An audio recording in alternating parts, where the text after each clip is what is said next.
Hello guys, welcome back to my channel. So let's get ready with me.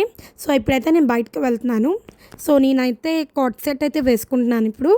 So చూడొచ్చు మీరు, red colour coat set. So మనకి neck దగ్గర, collar దగ్గర అయితే ఒక చిన్న వర్క్ లాగా కూడా ఇచ్చారు. ఇదైతే నేను లక్కీలో పర్చేస్ చేశాను. సో నాకు కాస్ట్ వచ్చేసరికి 1200 అయితే పడింది. సో ఈ కాట్ సెట్ ఏంటంటే వేసుకోవడానికి చాలా కంఫర్టబుల్గా ఉంటుంది అండ్ డీసెంట్ లుక్ కూడా ఇస్తుంది మనకి. అండ్ ఇప్పుడైతే మరి డ్రెస్ అయితే వేసేసుకున్నాను కదా, ఇంకా ఫేస్కి రెడీ అయిపోదాం పదండి. అయితే మాయిశ్చరైజర్ అప్లై చేశాను, తర్వాత సన్ స్క్రీన్ అప్లై చేశాను, అండ్ తర్వాత స్పించ్ క్రీమ్ అప్లై చేశాను, అండ్ తర్వాత వచ్చేసరికి పౌడర్ అప్లై చేశాను, అండ్ సింపుల్గా బ్లాక్ స్టిక్కర్ కూడా పెట్టేసుకున్నాను, అండ్ మామా ఎర్త్ లిప్ బామ్ కూడా అప్లై చేసుకున్నాను. తర్వాత నాకు ఇష్టమైన పర్ఫ్యూమ్ స్ప్రే చేసుకున్నాను, అండ్ స్పెట్స్ పెట్టుకున్నాను, అండ్ యాక్సెసరీస్కి వచ్చేసరికి సింపుల్గా నా గోల్డ్ చైన్ ఇయర్ రింగ్స్ పెట్టుకున్నాను, అండ్ ఫైనల్లీ హెయిర్ స్టైల్ కూడా చేసేసుకున్నాను.